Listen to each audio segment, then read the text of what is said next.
오늘 내게도 보이셨느니라 라는 제목의 말씀으로 함께 은혜 나누겠습니다. 행복하십니까? 아니요. 감사합니다. 가나안 농군 학교를 만들었던 김용기 장로님이 하신 말씀입니다. 어느 날 기자가 와서 농사 짓고 있는 장로님께 이렇게 물었답니다. 장로님, 행복하십니까? 그러자 장로님이 아니요. 그런데 행복합니다. 라고 말씀하셨답니다. 누군가 우리에게 요즘 행복하냐 물으면 답하기가 참 쉽지 않습니다. 우리는 지금 어떤 현재를 살고 있습니까? 싱가포르 사회는 보다 엄격한 사회 격리에 들어간 지 일주일이 되었습니다. 그래서 회사원도 학생도 주부도 대부분 집에서 생활을 하게 되었습니다. 좁은 집에서 온 가족이 24시간 생활하다 보니 답답해서 가족 간의 다툼도 조금씩 생기는 것 같습니다. 대학생 중에는 방학을 맞아 한국에 갔는데 코로나 사태로 싱가포르에 들어오지 못하는 청년들도 있습니다. 그 중에는 이 상황이 길어지면 학업을 미루고 군입대를 생각하는 청년도 있습니다. 직장인은 어떻습니까? 몇몇 성도 중에는 직장 문제로 싱가포르에서 한국으로 귀국해야 하는 상황을 맞고 있습니다. 그 중에는 직장이 갑자기 문을 닫아서 인사도 제대로 못하고 한국으로 이미 돌아간 청년도 있습니다. 그래서 이런 상황에 목사인 저에게 누가 행복하십니까? 물으면 저도 아니요. 그런데 감사합니다. 라고 대답할 것 같습니다. 저는 이렇게 싱가포르에서 행복과 불행을 넘어선 감사하는 삶을 배우고 있습니다. 오늘은 특히 그렇습니다. 오늘이 기독교 절기 중 가장 기쁘고 행복한 부활주일입니다. 설교자가 큰 소리로 예수님의 부활을 행복하게 외쳐야 합니다. 그런데 현재 생명이 아파하고 죽어가는 이 시기에 그러기가 쉽지 않다는 생각이 듭니다. 아니, 그러면 안 된다는 생각마저 듭니다. 누군가 아프고 불행한데 나만 행복한 것은 정상이 아니기 때문입니다.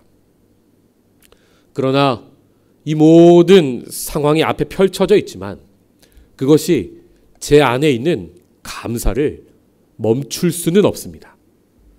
사망 권세 이기시고 부활하신 예수님이 저에게 친히 생명을 나누어 주셨기 때문입니다.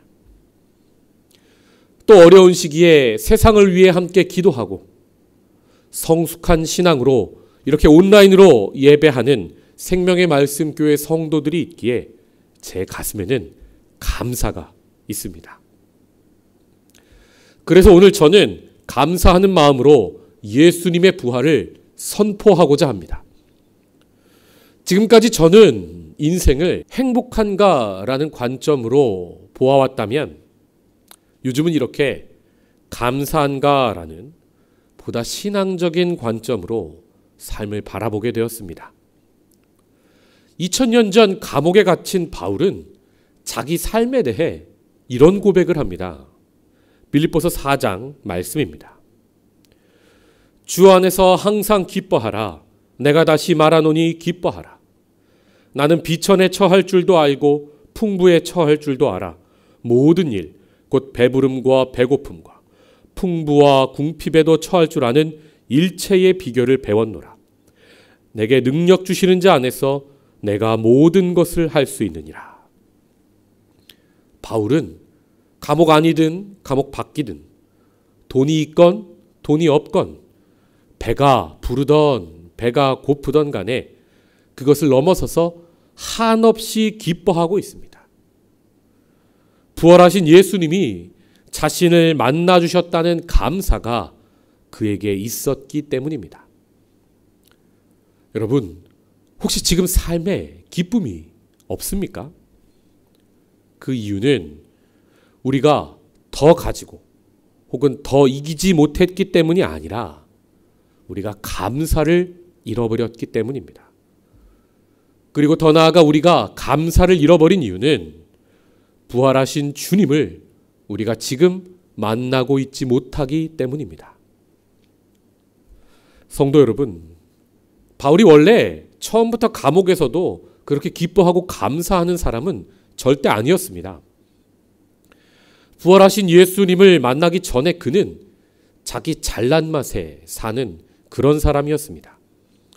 자기가 가장 높고 자기가 가장 옳고 자기가 가장 하나님 사랑 많이 받는 그런 1등 인생이라 홀로 생각했습니다. 그는 나면서부터 로마 시민권을 가진 자였고 당시 가장 존경받던 가말리엘의 문화에서 공부했으며 히브리어 헬라어에 매우 능통하였고 텐트 치는 기술을 배워서 어느 나라에서건 어떤 상황에서건 돈을 벌 수 있는 실용적 지식도 매우 뛰어난 사람이었습니다. 거기다 율법은 소름 끼치도록 철저하게 지켜서 당시 유대교 종교 지도자들에게 인정을 받았고 또 유대 권력의 최고봉인 사내들인 공회원들과 매우 가까웠던 인물입니다. 그때 그는 자신의 의로 누군가를 틀렸다고 정죄하는 인생을 사는 사람이었습니다. 마음으로만 정죄하는 것도 아니고 더 나아가 자기 생각에 악이라 생각되는 사람들을 잡아다 감옥에 가두는 일을 했습니다. 그야말로 자기 오름으로 남을 죽이는 삶을 살았던 사람입니다. 그런 그의 관점에서 예수를 믿는다는 건 악이요 사형받아 마땅한 일이었습니다. 그런데 그가 그렇게 예수 믿는 사람 잡으려고 다마스커스로 가다 그만 부활하신 예수님을 만나게 됩니다. 사울아, 사울아, 내가 어찌하여 나를 박해하느냐?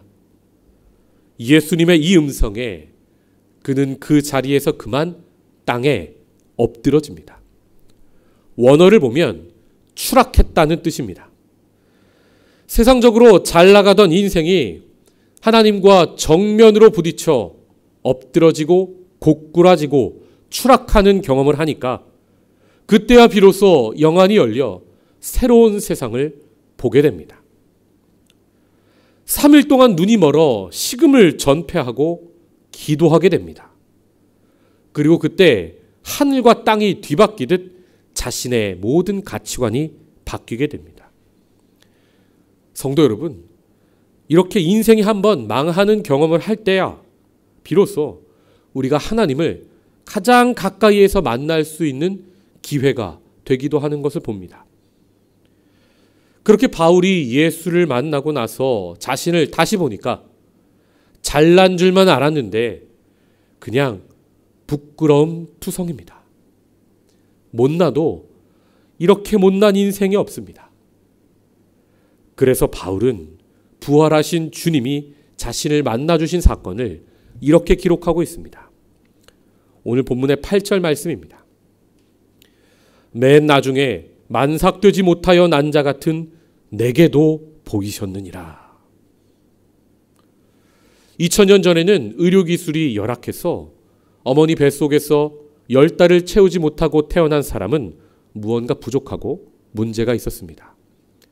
마치 그렇게 자신이 모자른 사람이라는 겁니다. 그런데 여러분, 이 고백은 열등감의 고백은 아닙니다. 자존감이 문제 있는 사람이 하는 그런 말은 절대 아닙니다. 이 말은 자기만 옳다 여기고 하나님 마음은 아무것도 모른 채 교회를 핍박했던 나, 이렇게 못난 나도 주님이 만나주셨다는 그런 넘치는 감사를 지금 이렇게 표현하고 있는 겁니다. 이렇게 부활하신 주님을 인격적으로 깊게 만난 사람은 구체적으로 삶의 어떤 변화를 경험하게 됩니까? 바울은 2절에 이렇게 이야기합니다. 너희가 만일 내가 전한 그 말을 굳게 지키고 헛되이 믿지 아니하였으면 그로 말미암아 구원을 받으리라. 우리가 부활의 주님을 만나면 구원을 받는다, 바울은 말합니다. 우리 사람은 삶을 시간 안에서 살게 되는데 과거와 현재와 미래로 그 시간을 구분해서 살펴볼 수 있습니다. 먼저 우리 사람은 절대 우리 스스로 잘못된 과거를 고칠 수가 없습니다. 타임머신을 타고 그때로 돌아갈 수가 없기 때문입니다. 그런데 하나님께서는 우리의 돌이킬 수 없는 과거도 구원하십니다. 이 말은 하나님이 우리의 과거를 용서하신다는 말입니다. 3절과 4절의 말씀입니다. 내가 받은 것을 먼저 너희에게 전하였노니 이는 성경대로 그리스도께서 우리 죄를 위하여 죽으시고 장사 지낸 바 되셨다가 성경대로 사흘 만에 다시 살아나사. 바울은 자신이 만났고 자신이 전한 예수가 성경대로 우리 죄를 위해 죽으셨다, 3일 만에 다시 살아나신 분이라고 말합니다. 성도 여러분, 바울은 지금까지 주님의 몸인 교회를 박해하는 죄를 지으며 살았습니다. 그런데 그런 자신의 죄를, 그 죄를 위해 예수께서 죽으시고 다시 사셨음을 깨닫게 됩니다. 그래서 지금 나 같은 사람에게도 부활의 주님께서 나타나셨다고 말하는 겁니다. 바울은 이렇게 자신의 모든 과거를 용서받고 현재를 예수를 믿는 믿음 안에서 살아가게 됩니다. 우리도 그렇습니다. 지금까지 인생을 살면서 후회하는 것, 죄스러운 것 있으실 겁니다. 그렇게 과거의 발목이 잡혀 앞으로 한 발자국도 나아가지 못할 때가 가끔 있습니다. 사실 성경은 하나님을 떠나 있는 상태, 그것이 죄요 사망이라 말씀합니다. 그런데 우리가 부활하신 예수를 만나면 우리의 돌이킬 수 없던 과거가 용서받고 예수 안에서 다시 새로운 존재로 재창조되는 겁니다. 그래서 우리 안에 잃었던 감사가 회복될 수 있습니다. 이렇게 부활의 주님은 돌이킬 수 없는 과거도 고치시고 회복하셔서 현재의 우리를 예수를 구주로 믿는 그 믿음 안에서 살아가도록 돕고 인도하십니다. 다음으로 하나님은 우리의 어두워 보이는 미래도 회복시켜 주십니다. 고린도전서 15장 22절부터 제가 읽겠습니다. 아담 안에서 모든 사람이 죽은 것 같이 그리스도 안에서 모든 사람이 삶을 얻으리라. 그러나 각각 자기 차례대로 되리니 먼저는 첫 열매인 그리스도요, 다음에는 그가 강림하실 때에 그리스도에게 속한 자요, 그 후에는 마지막이니 그가 모든 통치와 모든 권세와 능력을 멸하시고 나라를 아버지 하나님께 바칠 때라. 그가 모든 원수를 그 발 아래 둘 때까지 반드시 왕노릇 하시리니 맨 나중에 멸망받을 원수는 사망이니라. 예수님이 내 죄 위에 죽으시고 다시 살아나신 이유가 무엇입니까? 나도 살리기 위함입니다. 나만이 아니라 모든 피조 세계를 살리기 위함입니다. 그래서 바울은 예수님이 죽으시고 사신 것을 말한 다음에 우리의 부활을 이야기하고 있는데, 그때는 바로 예수님이 이 땅에 다시 오실 때라 말합니다. 그때는 이 땅의 모든 권력과 모든 나라가 다시 하나님께로 돌아가 이 땅에 하나님 나라가 온전히 임하게 된다 말합니다. 그리고 그때 가장 큰 아픔이요 슬픔인 사망을 예수님께서 멸하신다 말합니다. 우리의 미래에 여전히 사망 권세가 왕노릇하지 않고 하나님께서 주신 생명이 역사하게 된다는 겁니다. 우리는 전염병이나 전쟁, 자연재해나 경제적 어려움이 전 세계적으로 닥치면 지금이 종말인가 생각하곤 합니다. 그런데 여러분, 사실 성경이 이야기하는 이 세상의 끝은 어둡고 무서운 게 절대 아닙니다. 성경이 말하는 종말은, 그 종말의 진짜 모습은 새로운 시작입니다. 절망이 아니고 희망입니다. 질병도 슬픔도 잘못된 권력도 심지어 사망의 권세 그 자체도 모두 끝이 나고 하나님이 사랑으로 다스리시는 나라가 새롭게 시작한다는 것입니다. 하나님께서 창조하셨지만 잠시 하나님과 멀어졌던 이 피조세계 전체가 다시 하나님께로 돌아와 회복된다는 것입니다. 그때 우리보다 먼저 잠든 성도들이 부활하고 우리도 부활하게 되어 태초의 에덴 동산에서처럼 우리가 하나님과 동행을 시작합니다. 성도 여러분, 신앙을 가진 우리에게 이것보다 기쁜 소식은 없는 겁니다. 사람은 지금 잘 살아도 미래가 어두우면 기쁨이 없습니다. 그런데 지금이 어려워도 미래가 밝으면 기쁨을 가지고 살아가게 됩니다.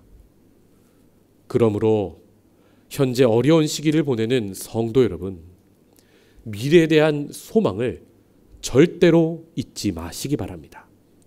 우리는 망하지 않습니다.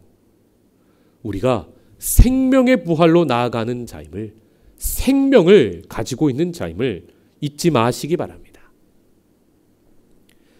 지난 화요일이 제 아버님이 하늘나라 입성하신 지 1주년이 되는 날이었습니다. 저녁에 시간을 정하여 한국의 어머님과 영상통화로 1주년 추도 예배를 드렸습니다. 함께 예배드리고 한 명씩 아버님과 함께한 즐거운 추억을 이야기했는데 가족들이 많이 울었습니다. 그런데 그 눈물은 그냥 슬픔의 눈물만은 아니었습니다. 지금 대화하고 싶어도 대화하지 못하고 손잡고 싶어도 손잡지 못하는 가슴 아리는 아쉬움은 있지만 곧 다시 만날 것이라는 소망이 우리의 눈물 안에는 담겨 있었습니다. 이처럼 우리 성도는 절대 슬픔의 자리에서도 소망을 갖는 존재입니다. 이 세상에서 가장 큰 아픔은 죽음입니다. 죽음은 사랑하는 사람을 우리로부터 끊어놓기 때문입니다. 그런데 부활이 있으므로 우리는 주 안에서 다시 만난다는 소망을 가지고 살게 됩니다. 이 얼마나 감사한 일입니까? 이렇게 우리의 미래가 절망에서 소망으로 바뀌면 우리의 현재 삶도 변화하게 됩니다. 그렇게 하나님은 미래의 소망을 주셔서 우리의 가슴 아픈 현재도 구원하십니다. 성도 여러분, 우리의 힘으로 돌이킬 수 없는 과거, 또 우리가 결코 예측할 수도 뜻대로 만들 수도 없는 미래, 이 두 가지를 책임져 주신다는 것만으로도 우리가 현재에 더 염려할 것이 무엇이 있겠습니까? 바울은 그렇게 십자가를 통해 과거를 용서받고 부활을 통해 미래에 소망을 갖게 되었던 겁니다. 그래서 감옥에 갇혀 있는 현재에도 하나님께 감사할 수 있었습니다. 어떤 사람들은 그런 이야기를 합니다. 하나님이 진짜 살아계시고 능력이 있으시면 바울을 감옥에서 나오게 하는 게 구원 아니냐 묻습니다. 여러분도 혹시 이런 생각 해본 적 있지 않으십니까?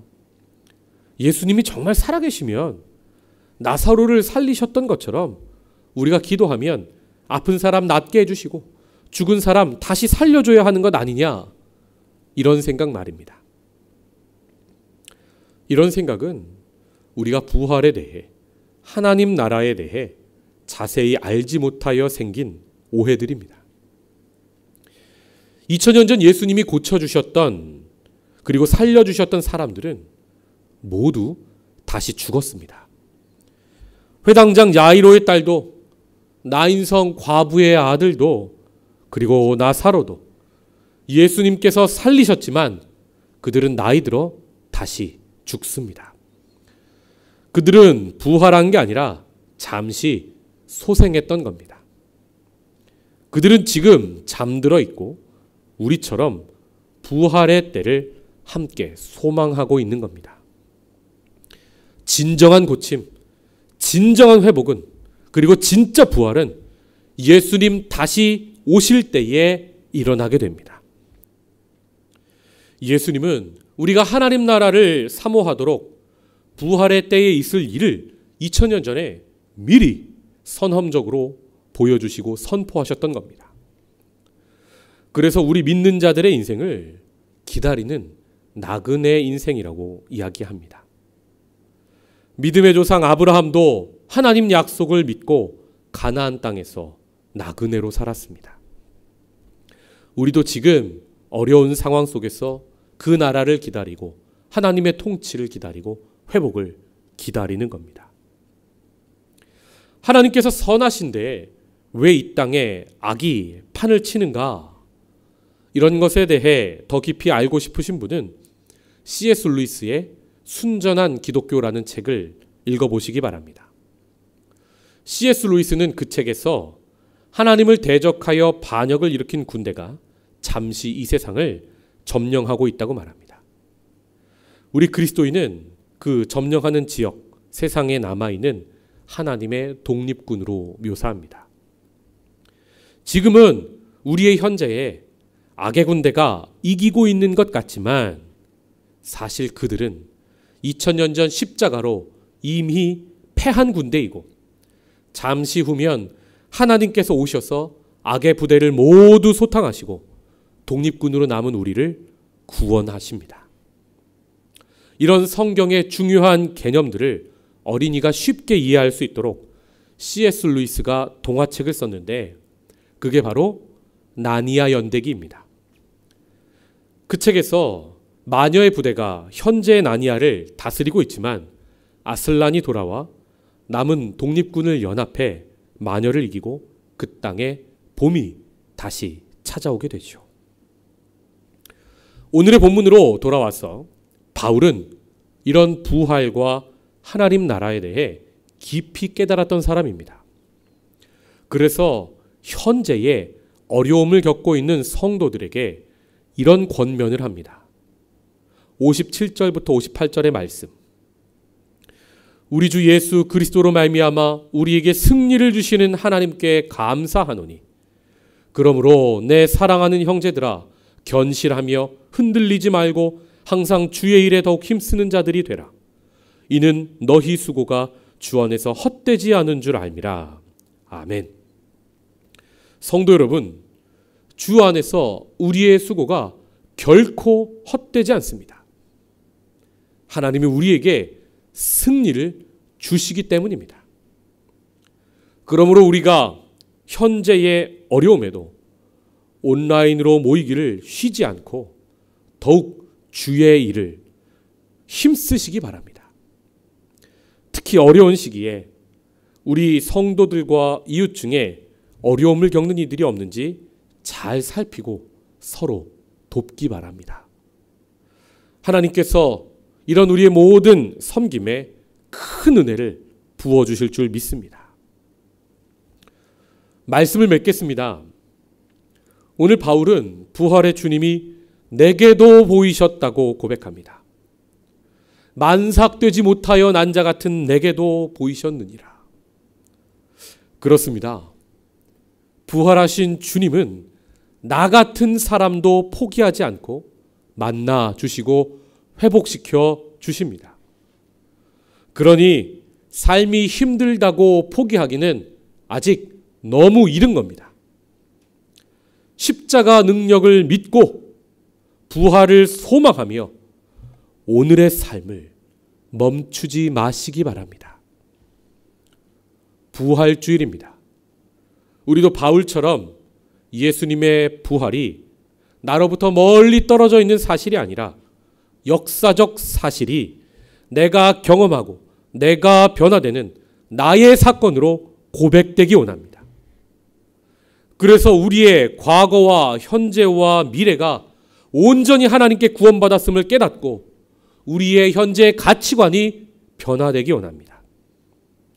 이 땅의 행복만 추구하던 삶에서 영원한 나라를 다시 소망하며 이 땅에서 잠시 힘들어도 감사하며 살아가는 부활신앙이 있기를 주님의 이름으로 축복합니다. 기도하겠습니다. 하나님, 우리를 위해 죽으시고 우리를 위해 사셔서 우리의 모든 돌이킬 수 없는 잘못을 과거를 용서하여 주시니 감사합니다. 그 은혜 앞에서 예수를 구주로 믿는 믿음으로 살아가게 하옵소서. 하나님, 마지막 때가 절망이 아니라 생명이요 소망의 때가 되게 하셔서 감사합니다. 하나님의 나라가 온전히 임할 그때를 우리가 사모할 수 있어서 참 감사합니다. 이렇게 우리가 어찌 변화시킬 수 없는 우리의 미래를 소망으로 가득 채우신 하나님, 우리가 부활의 소망을 가지고 현재의 삶을 살아가게 하여 주시옵소서. 바울이 변화됐던 것처럼 만삭되지 못하여 난 자 같은 내게도 보이셨다고 고백했던 것처럼 부활의 주님, 이 부활주일에 우리도 만나 주시옵소서. 전 세계가 어려움에 빠져 있는 이때에 우리가 부활의 주님을 깊게 만나고 소망을 붙들고 믿음을 잃어버리지 않고 흔들리지 않는 우리 될 수 있도록, 그래서 이 세상을 위해 계속 중보하는 사명을 잃어버리지 않도록 은혜도 하여 주시옵소서. 우리의 소망을 세상 가운데 나누는 그런 넉넉한 성도를 되도록 은혜도 하여 주시옵소서. 예수님의 이름으로 기도하옵나이다. 아멘.